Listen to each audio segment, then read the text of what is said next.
नमस्कार मित्रांनो, आज आपल्यासाठी एक नवीन जमिनीचा व्हिडिओ घेऊन आलेलो आहे. आज आपण बघणार आहोत पुण्यातील भोर तालुक्यातील जमिनीचे भाव. चला व्हिडिओला आपण सुरू करूया.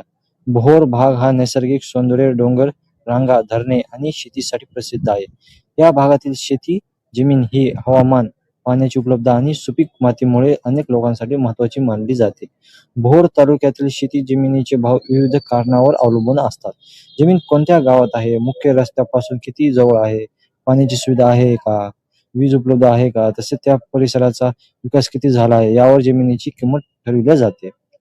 ग्रामीण भागातील साधी शेती जमीन तुलनेने कमी किमतीत मिळते, तर शहराजवळ किंवा पर्यटन स्थळाजवळ असलेली जमीन अधिक महाग असते. सामान्यतः भोर भागात शेती जमिनीचे दर 5 लाख ते 15 लाख प्रति एकर या दरम्यान असू शकतात, परंतु काही विकसित भागामध्ये किंवा धरण परिसरात हे दर आणखी जास्त असतात. भोर भागातील शेती जमिनीला चांगली मागणी असण्याची मुख्य कारणे म्हणजे तिथे असलेले नैसर्गिक वातावरण आणि शेतीसाठी योग्य हवामान. तिथे पावसाचे प्रमाण तुलनेने चांगले असल्यामुळे भात, ज्वारी, बाजरी, भाजीपाला आणि इतर पिके घेतली जातात. ज्या जमिनीमध्ये विहीर, बोरवेल किंवा नदीचे पाणी उपलब्ध असते त्या जमिनीची किंमत जास्त असते, कारण अशा जमिनीची वर्षभर शेती करणे शक्य होते. पाण्याची सुविधा नसलेल्या जमिनीची दर कमी असतात.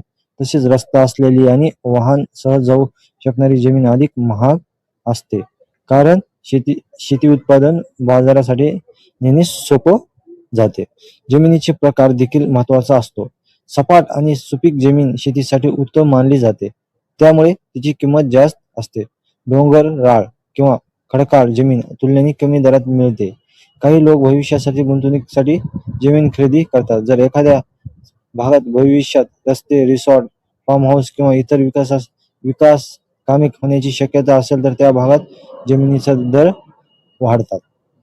विशेषतः पर्यटन स्थळाजवळील जमिनीची जास्त मागणी असते. भोर परिसरात निसर्गरम्य वातावरण असल्यामुळे फार्म हाऊससाठी देखील जमीन खरेदी केली जाते.